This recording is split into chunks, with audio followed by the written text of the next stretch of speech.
Ohio has often been described as a model of the United States, and the United States is made up of cultures from around the world.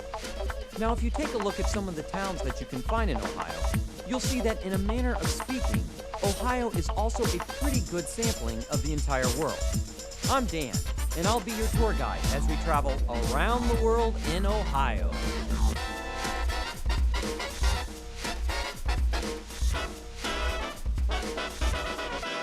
Athens, Ohio has a reputation for storytelling as well, the telling of ghost stories.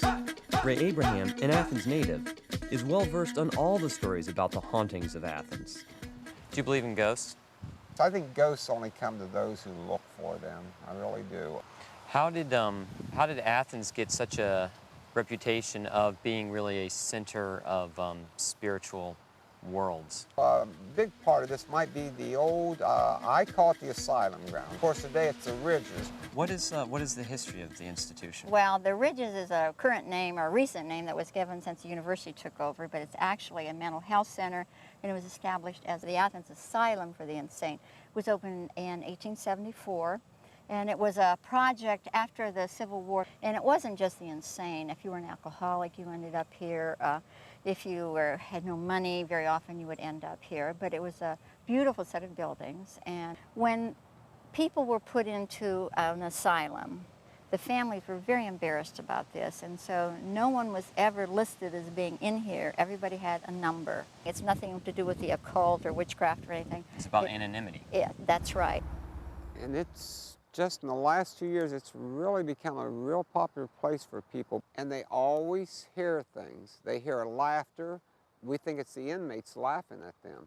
Apparently there is a story about one of the earlier residents of the Ridges. I believe her name was Marge. Yes, that's right. And it was about 20 to 25 years ago. And she died mysteriously. And then they found her up on this floor in a bay window. And of course she was dead.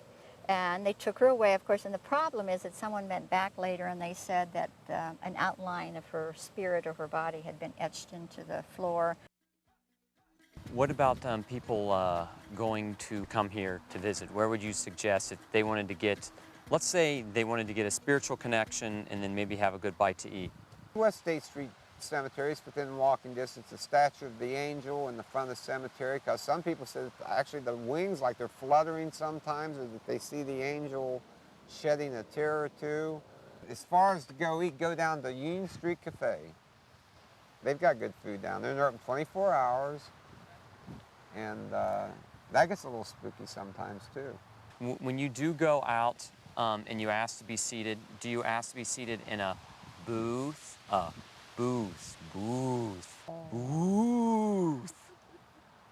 May I be seated in the booth? When was Athens founded? Well, Athens was, there's a difference between founded and settled, an official founding. It was settled, permanent settlement in 1797. It was named Athens because it was intended to be a center of learning and culture, and so they named it after Athens, Greece. We're here at Wilson Hall that has a number of tales associated with it. Why is Wilson Hall supposedly haunted? Well, on the 4th floor there used to be a room, and the OU has now blocked the entire room off. If you go up and look at the door, if you concentrate on one spot, you can see the devil. I'm the RA up on 4th floor, and I had a resident come down asking me for a room change. His wall was shaking or something, I don't know, so I went over there and checked in his room, and if you put your hand up against it, you can feel it shaking. Do professors ever accept as an excuse, I couldn't finish the paper because my dorm is haunted?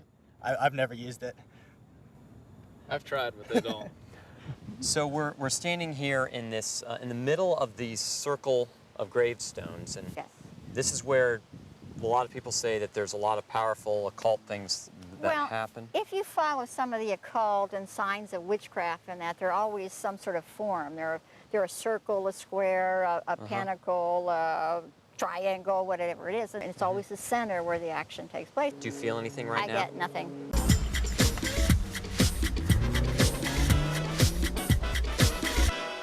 For more information about any of these Ohio towns, or to let us know where else we should visit, go to ohiochannel.org.